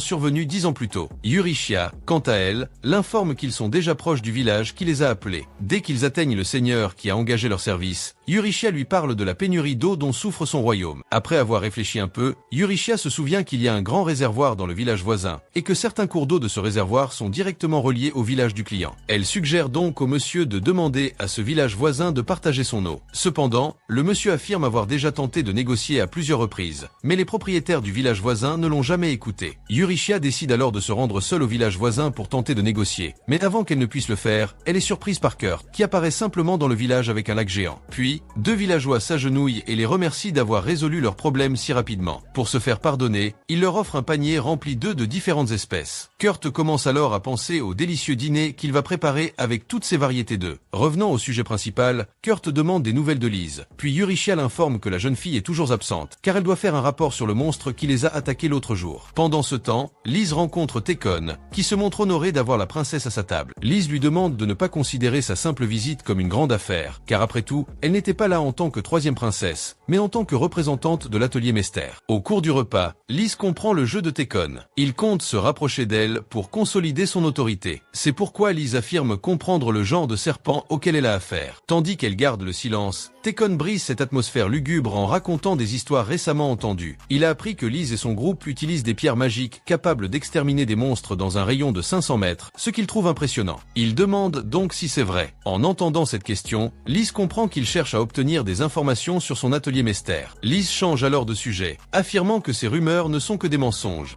Après tout, elle garantit que les pierres magiques utilisées les actions de son groupe n'étaient pas aussi puissantes que les rumeurs le suggèrent. En entendant cela, Tekon change de sujet et dit que la ville où elle se trouve n'a pas de nom. Liz explique alors qu'une ville est généralement nommée par le vice-roi. Cependant, Tekon prétend avoir des difficultés à envoyer un vice-roi dans la ville où vit Liz, et que, par conséquent, le lieu n'a pas encore été nommé. Cela dit, Tekon surprend tout le monde en annonçant qu'il nommera le maître d'atelier de Liz vice-roi de la ville frontalière. Dès qu'elle entend cela, Liz est visiblement choquée, mais retient son émotion pour ne pas la laisser transparaître. Puis, elle remarque que Tekon veut obliger Kurt à se présenter en public, car un vice-roi devrait se montrer pour occuper ce poste. Elle rappelle à Tekon que cette décision ne peut être prise seule, mais il insiste, affirmant qu'elle représente précisément son maître d'atelier et qu'elle doit donc avoir suffisamment d'autorité sur lui pour prendre ses décisions plus importantes. De plus, Tekon affirme que ce même atelier Mester a déjà sauvé la vie de nombreux chevaliers lors de la dernière bataille, et qu'ainsi, il garantit qu'aucun chevalier ne s'opposera à sa nomination comme vice-roi. En entendant cela, Liz sent le siège se rapprocher et espère qu'Alred ne dira rien qui pourrait la gêner. Après tout, elle ne lui a toujours pas parlé de la situation de Kurt. Et contrairement à elle, Alred prend la parole et affirme que ses chevaliers accepteraient volontiers Atelier Mester comme vice-roi de la ville frontalière. En entendant cela, Liz persiste à s'opposer à cette décision, ce qui amène Tekon à soupçonner un défaut personnel chez son maître d'atelier, le rendant inapte à ce poste. Mais en le voyant suggérer que Kurt ne conviendrait pas à ce rôle, Liz s'irrite contre Tekon et affirme qu'il n'y a personne de plus apte à ce poste. Mais dès qu'elle dit cela, Liz réalise immédiatement qu'elle a fini par trop louer Kurt, ce qui rend Tekon encore plus déterminé à le nommer vice-roi de la ville frontalière. Eh bien, lorsqu'elle retrouve Yurishia, Liz lui raconte l'erreur qu'elle a commise lors de sa rencontre avec Tekon.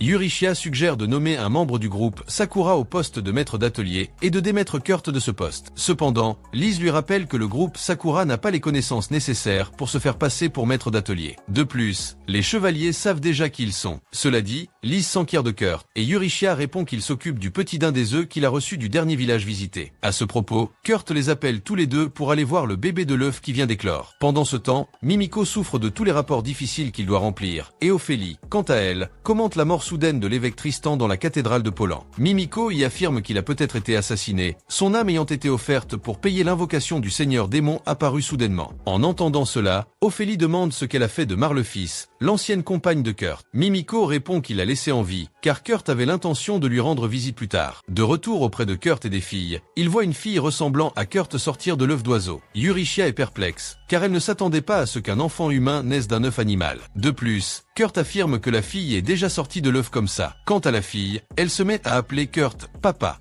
Et en entendant cela, Yurishia le dit déjà clairement que cette fille n'est pas une enfant normale, étant donné que les enfants ne naissent généralement pas d'eux. Elle croit donc que la fille est une sorte de monstre, et qu'elle a choisi de ressembler à Kurt précisément pour le faire baisser sa garde. Voyant le soin avec lequel Yurishia a choisi ces mots, Kurt en déduit qu'elle sous-entend que la fille les tuera un jour. Yurishia lui dit alors simplement de livrer l'enfant à la nature, pour son bien-être et celui de tous ceux qui l'entourent. Mais en entendant cela, Kurt s'inquiète de ce qui pourrait arriver à la fille s'il l'abandonnait. Voyant qu'il n'a pas l'intention de lui obéir, Yurishia s'approche de l'enfant et lui annonce qu'elle va la tuer. Cependant, Kurt s'interpose et affirme qu'une fille comme elle ne peut être prise pour un monstre cruel qui les tuera un jour. Il lui fait donc comprendre qu'il assumera la responsabilité de tout ce que la petite fille fera. Eurychia commence alors à se sentir un peu coupable, mais elle se croit en même temps séduite par les paroles de Kurt, ce qui lui fait oublier que cette fille est en réalité un monstre. Et puis, elle croit devoir mettre à exécution son plan de tuer cet enfant, même si Kurt la déteste pour cela. Mais avant qu'elle puisse agir, Eurychia est déstabilisée par l'enfant, qui l'appelle maman. Et lorsqu'elle s'imagine être la femme de Kurt, Eurychia rougit, mais Liz la poursuit et lui fait comprendre que cet enfant n'est pas celui qu'elle a eu avec Kurt. L'enfant se met alors à l'appeler maman, ce qui la met en ébullition. Eurychia, quant à elle, revient avec l'idée de tuer l'enfant, mais quand l'interrompt et lui annonce que le groupe Sakura sera chargé d'élever la fillette et de veiller à ce qu'elle devienne une bonne personne. En entendant cela, Sina confirme les propos de Kan et garantit que l'enfant ne deviendra pas une mauvaise personne si elle est élevée par eux. Eurychia finit par se laisser convaincre par la voix de la majorité et aussi par la gentillesse de l'enfant. Après avoir décidé de garder la fillette, Liz rappelle à Kurt qu'elle n'a pas encore de nom et suggère donc d'unir son nom à celui de Kurt pour donner un nom à la fillette, puisque l'enfant elle-même les a reconnus comme ses parents. Liz suggère alors le prénom Kuruli, mais Eurychia s'y oppose et lui conseille de cesser de déclarer l'enfant comme sa fille avec Kurt. Au lieu du prénom de Liz, Eurychia suggère de l'appeler Yukuli, la combinaison de son prénom avec ceux de Kurt et de Liz, car si l'enfant porte les trois prénoms, il n'y a plus de raison qu'ils se disputent. Mais en entendant cette excuse bidon, Liz lui rappelle que ce nom ne comprend que son nom et celui de Kurt, laissant le nom de Liz complètement de côté. Voyant les deux se disputer autant, Kurt leur demande d'arrêter, puis suggère le nom d'Akuri. Eh bien, cette nuit-là encore, Eurychia remet à un inconnu une partie du matériel génétique d'Akuri et lui demande de remettre l'enveloppe à Mimiko. Le lendemain, Kurt construit une pièce avec plusieurs jouets pour Akuri, mais dit qu'il ne peut pas rester jouer avec elle maintenant, car il a beaucoup de travail devant lui. Sur ce, lui et Eurychia continuent leur voyage, jusqu'à ce qu'ils entendent soudain un bruit provenant de l'intérieur du wagon. Ils s'arrêtent pour vérifier le bruit et découvrent qu'Akuri était avec eux dans le wagon depuis le début. Soudain, Eurychia aperçoit une personne sur la route se dirigeant vers la ville frontalière. Elle lui demande alors d'informer sa famille de l'infiltration d'Akuri dans le convoi, afin que chacun s'inquiète moins pour l'enfant. Pendant ce temps, Kurt, s'interrogeant sur la véritable nature d'Akuri, lui dit que si elle est vraiment un monstre, il ne saura pas quoi faire. Eurychia retourne alors auprès de Kurt, et le voyant inquiet, le rassure en lui promettant qu'ils feront de leur mieux pour que cette histoire aboutisse. Soudain, ils sont interrompus par un inconnu qui s'approche d'eux et leur demande de vaincre le seigneur démon. Kurt et Akuri répondent courageusement qu'ils feront de leur mieux, laissant Eurychia, elle, sans comprendre ce qui se passe.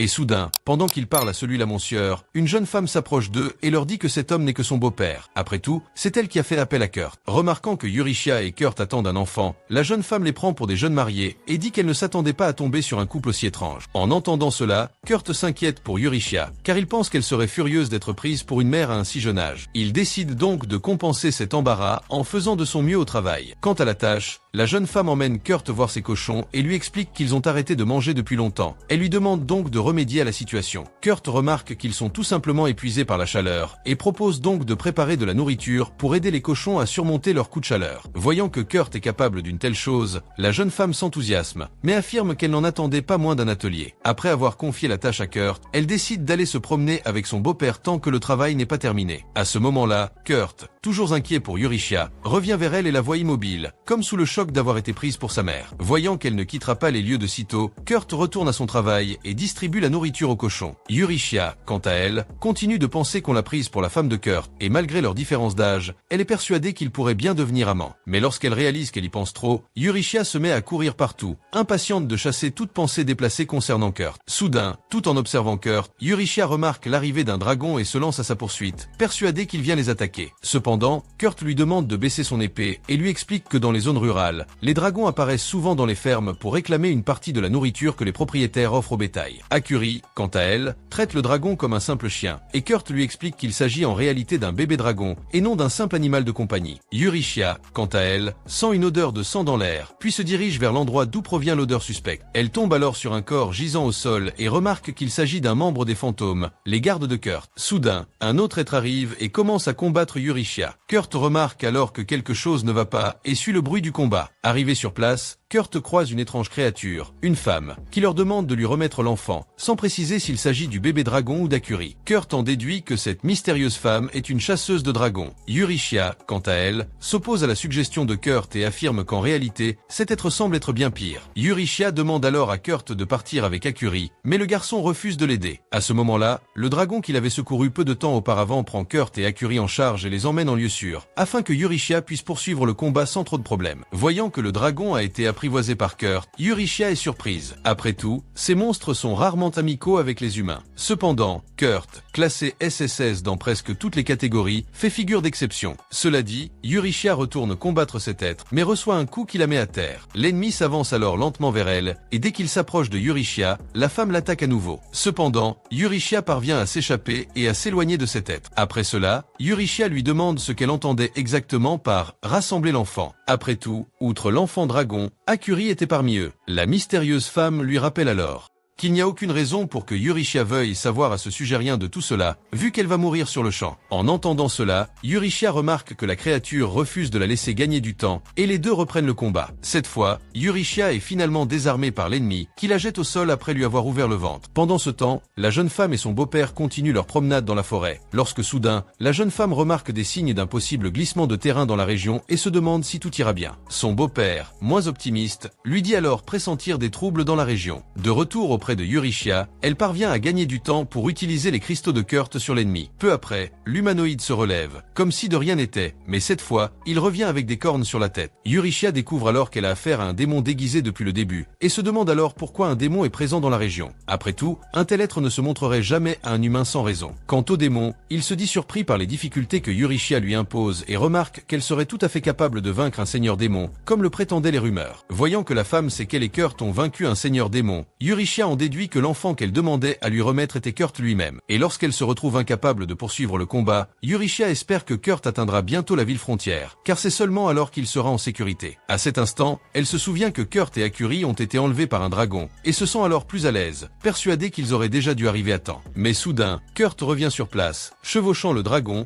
avec l'intention de la sauver. Mais au lieu de se calmer, Eurychia se met à hurler d'inquiétude et en déduit que Kurt envisage d'utiliser le dragon pour combattre le démon. Mais même si le dragon possède une force de combat redoutable, Eurychia se souvient que Kurt est un combattant terrible. Soudain, alors qu'il tente d'atterrir avec le dragon, Kurt s'écrase au sol, prouvant que Eurychia avait raison sur ses capacités de combat. Elle s'approche alors de lui et lui demande pourquoi il est revenu en danger, et Kurt répond qu'il est revenu pour gagner du temps jusqu'à ce que Eurychia s'échappe. Au milieu de leur discussion, Kurt et Eurychia sont interrompus par un immense troupeau de cochons qui viennent les chercher pour les emmener en lieu sûr. Au milieu du voyage, Eurychia continue de se plaindre à Kurt, lui demandant s'il était courant dans son ancien royaume d'utiliser des dragons au combat. À cette question, Kurt répond que cela n'est évidemment pas arrivé. Après tout, c'était la première fois qu'il commettait un acte aussi imprudent. Cependant, Kurt lui assure qu'il ne voit aucun inconvénient à avoir pris autant de risques, car il a fait précisément pour sauver une femme qu'il considère comme précieuse. À ces mots, Eurychia commence à s'émouvoir, mais revient vite à la réalité et en déduit que Kurt la traite uniquement comme une amie ou une alliée spéciale, et non comme une véritable partenaire amoureuse. En arrivant à cette conclusion, Eurychia se sent à la fois triste et heureuse. Heureuse de savoir que Kurt la considère autant, mais attristée de constater que cette considération n'est rien d'autre que de l'amitié. Eurychia s'avoue alors qu'elle est tombée follement amoureuse de Kurt. Soudain, au beau milieu de leur fuite, ils sont interrompus par le démon, qui finit par les rattraper. Voyant qu'elle n'a plus le choix, Eurychia emprunte la dague de Kurt et lui demande de rester là quoi qu'il arrive. Après tout, elle a promis qu'elle reviendrait vivante du combat.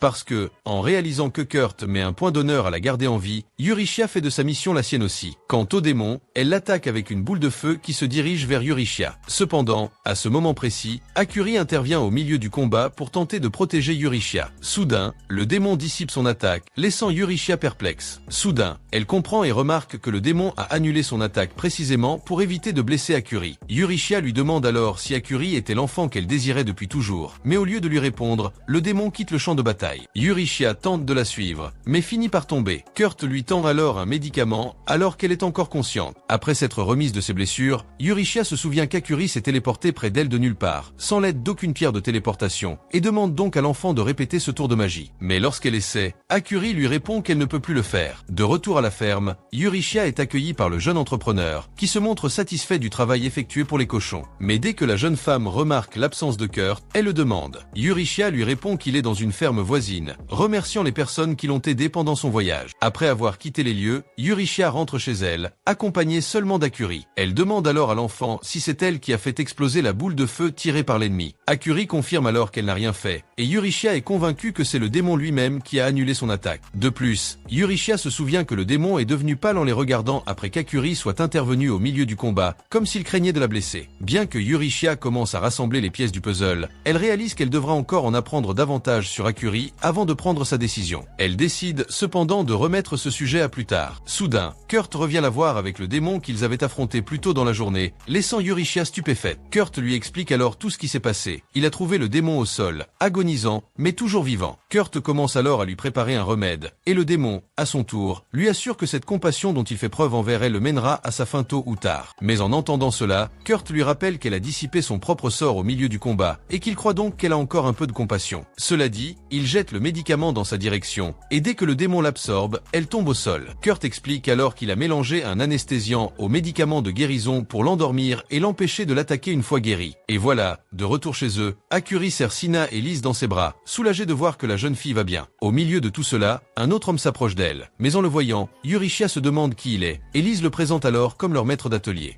Et en quelques minutes de conversation, Yurishia remarque quelque chose cloche chez Rikuto, et elle en déduit qu'il n'est pas vraiment le maître d'atelier. Elle dit donc à Kurt et aux autres de rentrer chez eux, les laissant seuls avec le maître d'atelier. À son tour, il la plaque soudainement contre le carrosse, rendant la situation très gênante. Yurishia tente de se défendre en donnant un casse-noisette à Rikuto, mais ce faisant, elle sent sa jambe traverser son corps, comme si Rikuto n'était pas un être physique. Lise, quant à elle, se rend sur place et observe la situation avec un sourire sarcastique. En la voyant, Yurishia comprend enfin ce qui se passe. Lise a utilisé sa magie pour créer l'illusion d'une personne qui n'existe même pas, mais qui est capable de tromper quiconque la voit. En l'entendant dire cela, Lise la corrige et affirme qu'en réalité, cet homme est la représentation de Kurt, 20 ans plus âgé. Cela dit, Lise lui donne une lettre de Mimiko et en l'ouvrant, Yurishia découvre que Mimiko leur adresse les résultats des recherches d'Akuri. 3 jours plus tard, elle arrive enfin sur place et déclare n'avoir pas trouvé grand-chose grâce à ses recherches. Face à une réponse aussi directe et creuse, tout le monde est stupéfait. Mimiko explique alors qu'il a examiné les échantillons génétiques d'Akuri livrés par Yurishia, mais qu'il a finalement découvert que ces résidus n'appartenaient pas à un être humain. Elle a cependant réussi à extraire une légère trace d'une substance semblable à des cristaux magiques. De plus, le cristal magique qu'elle a trouvé est de la magie spatiale, une magie impossible à trouver chez les humains. En entendant parler de cette nouvelle magie, Kurt est encore perplexe. Mimiko explique alors qu'il existe des traces de l'utilisation de la magie spatiale à l'époque de la création, mais qu'elle est aujourd'hui si rare qu'elle est devenue inutilisable à l'époque moderne. Après avoir entendu la conclusion de la recherche, Kurt en déduit qu'Akuri est une sorte de monstre. Cependant, Mimiko affirme qu'en réalité, Akuri est une fille très difficile à déchiffrer. Après tout, elle n'a aucune idée de ce qu'Akuri pourrait être. Cependant, d'après ce qu'il voit, Mimiko affirme qu'Akuri se comporte exactement comme un humain, que ce soit dans sa façon de parler, de manger ou d'exprimer ses émotions. Cependant, elle ne possède aucun trait génétique humain, ce qui fait d'elle un être nouveau pour elle. Par conséquent, Mimiko se dit effrayée par l'apparition d'une telle fille dans un studio comme le leur, et suggère de lancer un sort de scellement sur Akuri pour l'empêcher d'utiliser sa magie de téléportation. De plus, Mimiko demande qu'il la laisse confiner dans son laboratoire, car il l'utilisera comme sujet de recherche. Mais en entendant son intention de traiter Akuri comme un animal de laboratoire, Kurt s'y oppose immédiatement, précisant clairement qu'il ne tolérera rien de tel. Mimiko remarque alors sa décision très tranchée et lui demande pourquoi il est si sûr de son choix. Mais avant de lui répondre, Kurt lui demande si elle a peur de lui, et Mimiko répond immédiatement non. Kurt explique alors que si elle n'a pas peur de lui, c'est parce qu'elle est sûre qu'il ne l'attaquerait pas, et pour Kurt, c'est également valable pour Akuri. Après tout, il est totalement convaincu que la jeune fille ne lui fera jamais de mal, ni à ses proches. Et quant à Yurishia, elle est du côté de Kurt sur cette question, disant qu'elle est d'accord avec tout ce qu'il dit. Après tout, Akuri l'a déjà sauvée à une certaine occasion, ce qui pour Yurishia prouve que la fille a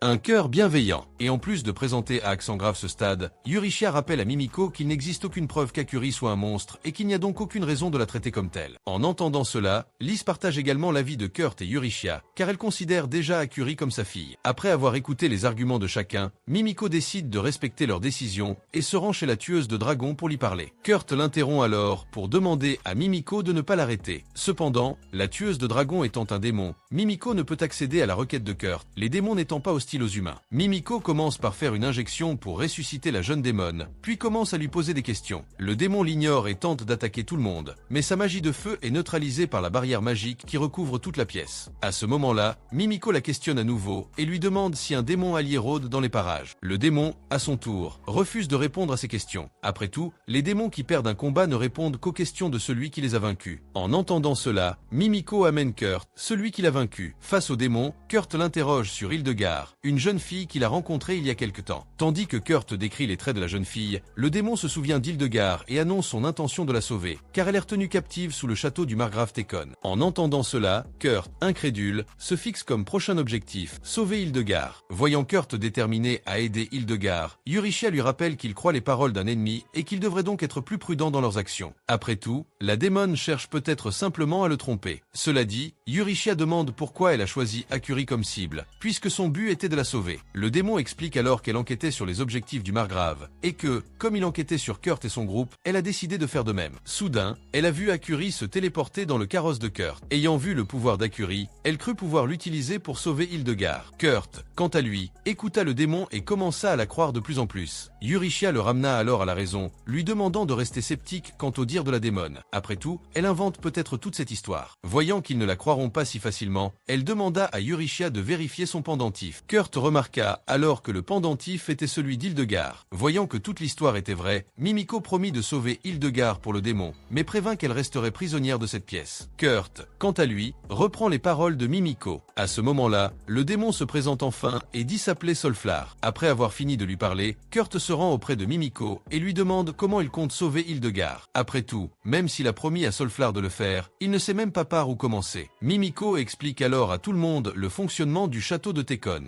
En l'occurrence, il y a une pièce à laquelle lui seul peut accéder, et personne ne peut y entrer, quelle que soit la méthode utilisée. Et en entendant cela, Lys dit qu'ils peuvent simplement créer un voleur illusoire et l'envoyer dans cette pièce secrète, donnant ainsi l'impression que le voleur a accédé à la pièce par magie, et de cette façon, Tekon n'aura d'autre choix que de la déverrouiller lui-même. Et pour avoir accès à la ville dans laquelle vous vous trouvez au château de Tekon, Lys propose qu'ils profitent simplement du festival de 3 jours qui aura lieu en ville, prétextant qu'ils sont là uniquement pour profiter de l'événement. Mais en entendant cette idée, Eurychia lui rappelle que Kurt finirait par devoir rester en studio avec Solflar, un démon, et qu'elle s'inquiète donc pour sa sécurité. En entendant cela, Lys dit simplement qu'elle compte l'emmener avec eux. Après tout, ils peuvent annoncer à Kurt qu'ils vont en ville pour une étude de marché. Sur ce, ils font une blague. Lequel des deux accompagnera Kurt le premier jour de l'étude de marché? C'est donc Lys qui est choisi, ce qui laisse Eurychia complètement dévastée. À leur arrivée en ville, Eurychia demande à Kurt et aux autres de rester ensemble le lendemain, le temps qu'elle aille enquêter seule sur Tekon. En entendant cela, Kurt tente de la convaincre de l'accompagner. Cependant, Lys s'y oppose immédiatement et propose que Kurt l'accompagne au festival le lendemain pour l'étude de marché, une tâche importante à ses yeux. Le lendemain, ils se rendent au festival ensemble. En se promenant, Lys aperçoit un cactus sans épines sur l'un des stands et demande à s'arrêter pour en acheter. Kurt achète alors 2 cactus, un pour Lys et l'autre pour Akuri, et déclare qu'il se contentera de ce qui reste. Mais en entendant cela, Akuri commence à partager son cactus avec lui, affirmant qu'elle ne laissera pas Kurt se contenter des restes. Quant à Lys, elle lui donne aussi son cactus à boire. Alors que Kurt approche le cactus de sa bouche, son cœur s'accélère, prêt à l'embrasser. Kurt finit de boire sa part de jus de cactus et le lui rend. Lys recommence à boire avec encore plus d'intensité. Une fois terminé, Kurt prend le cactus pour le jeter, mais Lys affirme qu'elle compte le garder. Sur ce, ils retournent tous les deux arpenter le festival à la recherche de nouvelles attractions. En chemin, Lys se souvient que Kurt a déjà parcouru le monde en aventurier et en déduit qu'il a participé à plusieurs festivals. Et bien que ce soit vrai, Kurt dit qu'il a toujours été dans les coulisses, s'occupant simplement de l'entretien du matériel du groupe et que c'est pourquoi il n'a jamais pu profiter d'un vrai festival. Et bien, quand l'après-midi tombe, il décide de s'éloigner de l'agitation et du bruit causé par le festival et se dirige donc vers un parc en ville. Là, Lys décide d'avouer que Kurt utilise ce parc comme décor romantique, mais dès qu'elle s'approche de lui pour lui déclarer son amour, elle le remarque avec un regard tendu. Puis Lys aperçoit le château de Tekon juste devant eux, ce qui en fait le pire endroit possible pour lui déclarer son amour. Et quant à Kurt, il dit se sentir mal de ne pas pouvoir sauver Hildegarden quand il le souhaite. Lys tente alors de le calmer, lui rappelant les bonnes actions de Kurt, même s'il se sent limité. Mais voyant que ces mots ne lui serviront à rien, Lys tente de le convaincre davantage, affirmant qu'elle et les autres filles l'aiment et qu'elles sont en mission pour sauver Hildegarden uniquement pour l'aider à atteindre ses objectifs. Et lorsqu'il se sent pris dans ses bras par Lys et toutes les autres filles, Kurt fond en larmes et lui rend son affection en disant qu'il les apprécie aussi. Lys réalise alors qu'elle a enfin réussi à lui faire une sorte de déclaration, même si cela ne s'est pas passé exactement comme prévu. et après avoir collecté des alliages de mithril et d'adamantite, Kurt se rend à le forgeron doit forger une nouvelle épée pour Eurychia. Mais dès que le forgeron le voit forger l'épée dans un pot ordinaire, il éclate de rire, affirmant que Kurt ne pourrait jamais faire une chose pareille. Il lui propose alors ses outils pour l'aider. Quelques secondes plus tard, Kurt termine l'épée et Eurychia la teste devant le forgeron, prouvant que l'épée, malgré son équipement précaire, reste une excellente épée. Voyant cela, le forgeron se sent abandonné et déclare déshonorer sa réputation de maître d'armes. Il décide donc de s'entraîner de zéro. Kurt est alors inspiré par la détermination du forgeron à continuer à progresser. Après avoir quitté la forge, Kurt et Eurychia se rendent en ville pour étudier le marché local. Soudain, Eurychia comprend que ce voyage est un rendez-vous et lui propose de l'emmener découvrir les paradis secrets de la ville, afin de lui montrer qu'elle peut être une meilleure compagne que Lise. Mais à mi-chemin, il voit deux bandits attaquer un magasin. Eurychia décide d'ignorer ce qui s'est passé pour ne pas gâcher son rendez-vous avec Kurt. Cependant, en regardant sur le côté, elle remarque qu'il n'est plus là, car Kurt est allé à la rencontre des bandits pour aider le commerçant attaqué. Dès qu'il l'aperçoit, l'un des bandits dit à Kurt de ne pas s'en mêler. Cependant, il insiste et affirme que s'ils ont raison, il ne se plaindra plus de rien. En entendant cela, l'autre bandit affirme que leur violence est plus que justifiée, car les boulettes de viande qu'on lui a servies étaient horribles, et que c'est pourquoi ils détruisent tout le magasin pour empêcher d'autres personnes d'en manger. En entendant cela, Kurt achète une boulette de viande pour mettre les choses au clair et découvre que la nourriture du marchand a répondu à toutes ses attentes. Sur ce, l'un des bandits s'énerve contre Kurt et le qualifie de critique gastronomique. Eurychia, quant à elle, corrige le bandit en affirmant que Kurt est en réalité un employé d'un studio. En découvrant cette information, les bandits comprennent qu'ils ont affaire à une personne importante et décident de mettre fin à la bagarre. Dès leur départ, Kurt se rend chez le marchand pour voir s'il va bien, mais découvre qu'il a été fracturé lors de cet incident. Eurychia le rassure en lui disant qu'une potion de Kurt suffira. Mais, entendant cela, Kurt lui rappelle qu'ils sont passés devant un hôpital en chemin et décide d'y emmener le marchand, persuadé que l'emmener à l'hôpital serait plus efficace que de lui administrer un médicament fabriqué par un amateur comme lui. Cela dit, Kurt met le marchand sur son dos et court vers l'hôpital. Voyant le garçon s'éloigner, alors qu'il n'en est qu'à leur premier rendez-vous, Eurychia se met à pleurer. Soudain, elle remarque la fille du marchand, encore terrifiée par la situation, et tente de la calmer en lui promettant que tout ira bien. Soudain, Eurychia entend une vendeuse de cactus et réalise qu'il s'agit de fantômes. Elle va donc lui en acheter un et découvre que ce jour-là, un tournoi de cuisine aura lieu, auquel participera le marchand de boulettes de viande. Fantôme l'informe alors qu'un groupe de bandits a été engagé précisément pour empêcher le marchand de participer à ce tournoi. En découvrant que son rendez-vous a été complètement gâché pour cette raison idiote, Eurychia se sent idiote, mais elle est convaincue qu'elle pourra continuer son rendez-vous dès le retour de Kurt. Dès son retour, Kurt annonce que les fractures subies par le marchand sont très graves et qu'il sera donc hospitalisé jusqu'au lendemain, sans pouvoir participer au tournoi gastronomique prévu ce jour-là. En entendant cela, la fille du marchand se désespère. Après tout, son père avait misé toutes ses économies sur la victoire pour subvenir aux besoins de sa famille, sachant que les affaires allaient déjà mal. À ce stade, Kurt décide d'aider le magasin tout seul, et dit à Eurychia qu'il a promis au marchand qu'il s'occuperait de tout pendant son hospitalisation. Dès qu'elle entend cela, Eurychia réalise que sa rencontre avec Kurt est partie à volo. Elle laisse donc tomber l'affaire et propose qu'il participe au concours culinaire pour se venger des bandits. Cependant, la fille du marchand lui rappelle que les bandits ont jeté toute la farce et qu'ils ne pourront donc plus participer au concours. Après cela, la jeune fille se met à pleurer, mais Eurychia la calme et demande à Kurt de préparer des raviolis à la viande avec d'autres ingrédients, ce qu'il accepte immédiatement. Eurychia lui demande ensuite d'apprendre à Luna à les préparer. Dès qu'elle entend cela, la fillette ne comprend rien, et Eurychia explique qu'elle devra gagner le concours seule. Après tout, c'est ce que le père de Luna attend d'elle. Quant à Kurt, il donne à Eurychia tout ce dont elle aura besoin pour le cupcake. Pendant ce temps, l'un des marchands participants au concours sourit, convaincu de gagner, et révèle qu'il a engagé un juge renommé pour le soutenir, ce qui renforce la crédibilité de son stand. Soudain, l'homme regarde autour de lui et voit plusieurs personnes manger les raviolis. Petit à petit, ceux qui n'en avaient pas encore mangé demandent aux autres citoyens où ils les vendent. L'homme, incrédule, constate alors la situation et révèle qu'il est responsable de la destruction du magasin rival par les fauteurs de troubles. Il se rend alors au stand qui vend les raviolis et constate que celui-ci est plus haut qu'avant. Soudain, un groupe de clients s'approche de l'homme et le reconnaît comme Gargel. Il lui demande alors s'il est également curieux de goûter la nourriture de ce stand. Cependant, Gargel répond le contraire et commence à s'interroger sur la garniture du ravioli, affirmant qu'elle est probablement pourrie car elle est complètement noire. Luna s'approche alors de Gargel et lui dit que la garniture de leur ravioli est effectivement noire, mais elle leur propose tout de même de la goûter pour être sûr qu'ils aimeront sa nourriture. En entendant cela, les juges prennent un des raviolis et le coupent en deux. Dès qu'ils remarquent la garniture foncée, ils demandent ce que c'est, et Luna explique qu'il s'agit simplement de haricots rouges sucrés, cuits et égouttés, appelés anko. En entendant cela, Gargel comprend que le ravioli à la viande était en fait une sorte de friandise et est impressionné par cette innovation. Quant aux juges, ils goûtent le ravioli et sont émerveillés par la douceur, bien qu'ils aient d'abord été méfiants quant à son apparence. Quant à Gargel, il se sent floué en voyant les juges si ravis par la nourriture d'un autre stand. Il décide alors de manger le ravioli lui aussi, affirmant ainsi que cette friandise est vraiment surfaite. Mais dès qu'il mâche le ravioli pour la première fois, Gargel est lui aussi émerveillé. Soudain, Yurishia apparaît et explique que la douceur du ravioli est due au fait qu'il a été cuit à la vapeur avec de l'eau de source chaude, extraite du sous-sol de cette ville. Mais en entendant cela, Gargel lui rappelle qu'il n'y a pas de source chaude là-bas, et en déduit que ces raviolis ont été préparés avec de l'eau bouillie. Yurishia l'informe alors que Kurt a creusé sous terre jusqu'à trouver une source chaude. Cependant, Gargel continue de douter d'elle, affirmant que le garçon ne serait jamais capable de creuser une source chaude aussi facilement. Yurishia lui rappelle alors que Kurt n'est pas un garçon comme les autres,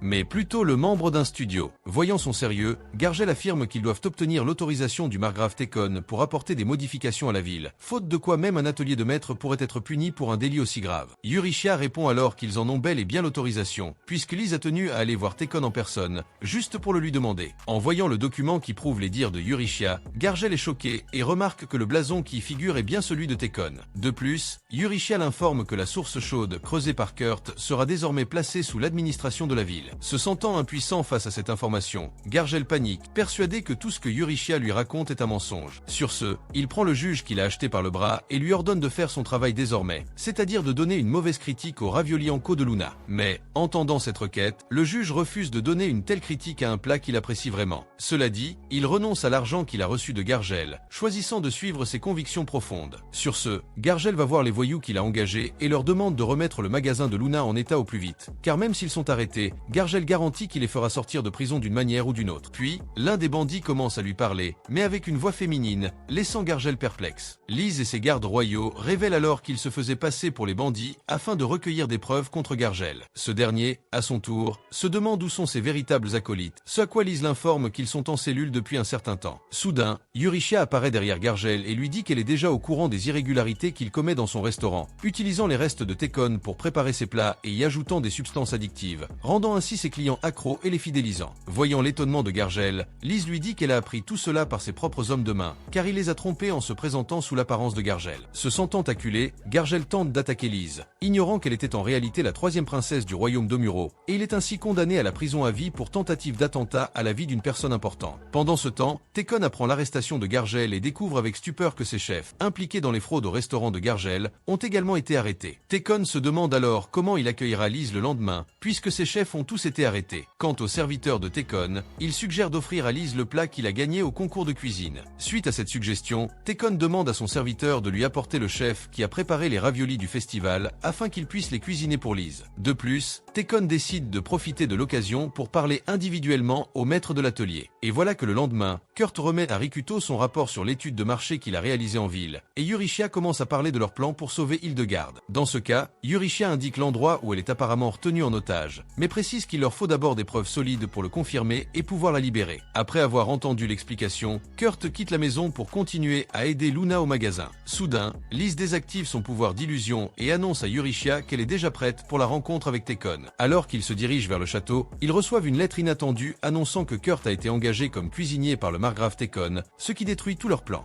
Peut-être que tu parles de leur plan avec la personne la plus importante en eux. Peut-être que ce serait une bonne chose. Juste un petit conseil. Et vous le savez déjà, aimez et abonnez-vous si vous avez aimé et allons à l'épisode 11. J'y suis allé.